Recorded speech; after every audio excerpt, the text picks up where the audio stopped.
proportions and percents. When things go wrong, what can you always count on? Your fingers. Proportions and percents.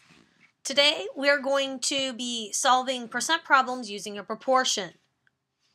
The standard is the Common Core standard of 7.RP.3. Our proportions are going to be set up the same way for every problem. We will always put the part over the whole to equal the percent over 100. Now, two of these numbers that you have to fill in are very clear in the problem. The whole will always follow the word of, and the percent will always have a percent sign. The part is the one you kind of have to fill in last. If you know your whole and you know your percent, then you're finding your part. If you know your percent, but you don't know your whole, that'll be clear, and you'll have your part. And again, if you know your part and your whole and the percent is what you're finding, it'll state that also. So let's take a look at how we can set up these three problems. First, if you're finding the percent, what percent of 40 is 6? Now, they've kind of flip-flopped a little bit here. They put the percent over the 100 first, so we don't know our percent, so we have n over 100 equals 6 over 40. 40 follows the word of, so that's our whole, so we can fill that in, and then we have 6 as our part. For the next one, finding the part, what number is 15% of 40? We know our percent, so we can fill that in. We have 15 over 100. We have a number after the word of. That's our 40. That's our whole. That goes on the bottom. What we don't know is the part, so we put an n for the part. For the last one, finding the whole, 6 is 15% of what number? Well, let's look at what we know. We know the percent, so that can be 15 over 100. We don't know the of because it says of what number. So our whole is going to be our variable. That means our part must be 6. Pause the video if you need to copy down any of these examples. We'll be working out several examples to help you with these problems. Be sure to write down any questions you might have that we can discuss in class.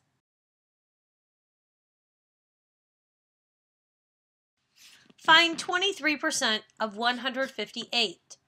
Looking at this problem, we know the percent and we know the whole. So our part is going to be the variable. So we have n over 158 equals 23 over 100. Now we can cross multiply. 100 times n equals 158 times 23. Well, 100 times n is 100n, and 158 times 23 is 3,634. Now we need to divide both sides by 100 to get n by itself. So n equals 36.34.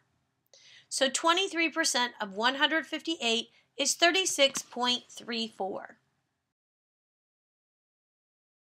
Pause the video if you need some more time to copy down this example.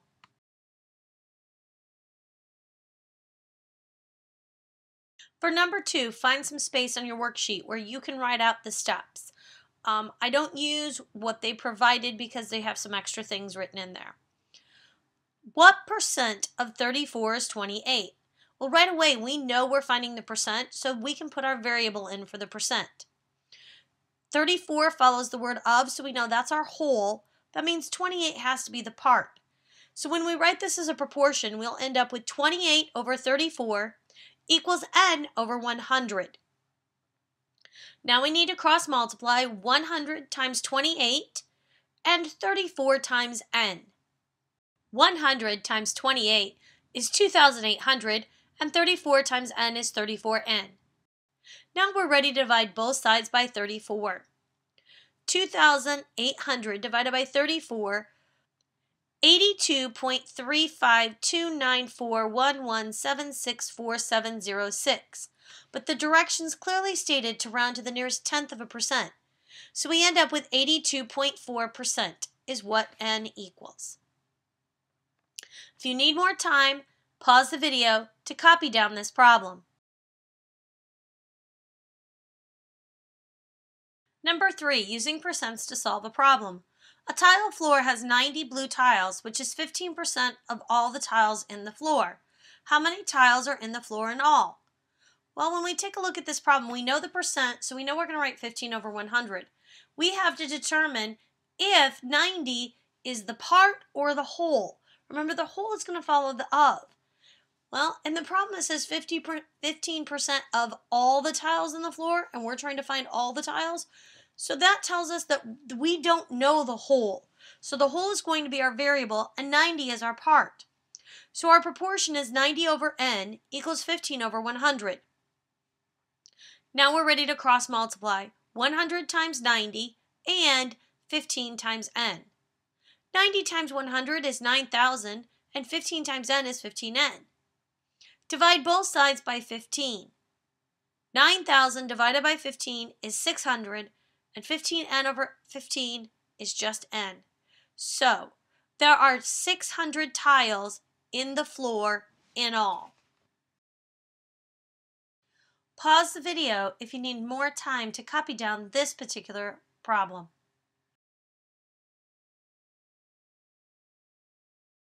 For quick check 1, it asks you to draw a model and write a proportion and then solve. We're not going to draw a model, but we are going to write a proportion.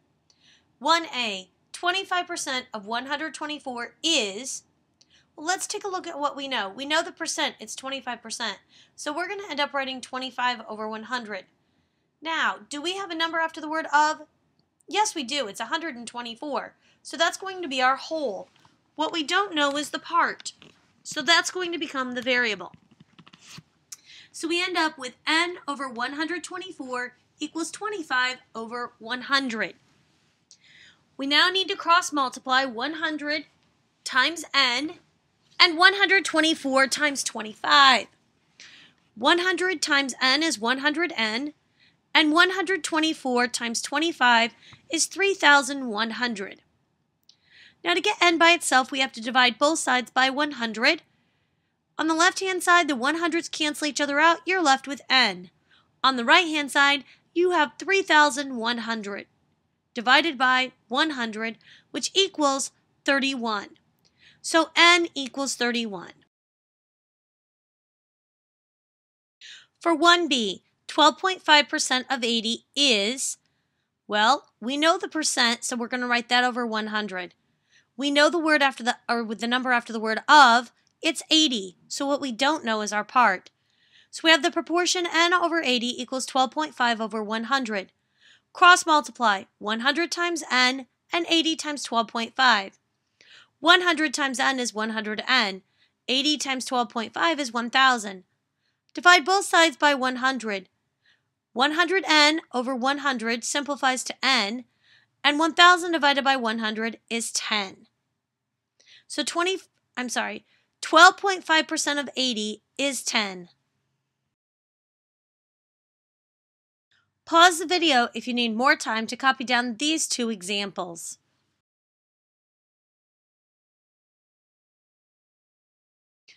Number 2a, what percent of 250 is 138? Well, let's take a look at what we know. We definitely know the whole. That comes after the word of, so that's 250. We don't know the percent. So we know the right-hand ratio is going to be n over 100, and our first ratio is going to be 138 over 250, because 138 must be the part. Now we're ready to cross multiply. 100 times 138 and 250 times n. 138 times 100 is 13,800, and 250 times n is 250n. Divide both sides by 250. 13,800 divided by 250 is 55.2%. So, 55.2% is the percent that 138 is of 250. 2b, 14 is what percent of 15? Well, we're trying to find the percent, so we know the right-hand ratio is going to be n over 100. 15 follows the word of, so that's our whole. So 14 has to be the part. So we have 14 over 15 equals n over 100. Now we cross multiply 100 times 14 and 15 times n. 14 times 100 is 1,400, and 15 times n is 15n. Divide both sides by 15. So 1,400 divided by 15 is 93.3% when you round it to the nearest tenth percent. Pause the video if you need any more time to copy down these notes.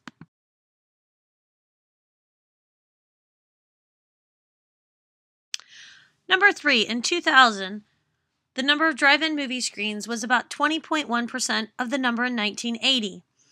If there were 717 drive-in movie screens in 2000, about how many drive-in movie screens were there in 1980?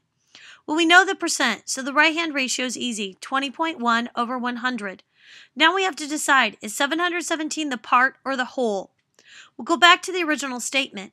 It says 20.1% of the number in 1980. Of the number in 1980, of that number from 1980 is your whole. We don't know that number, so that's going to be our variable.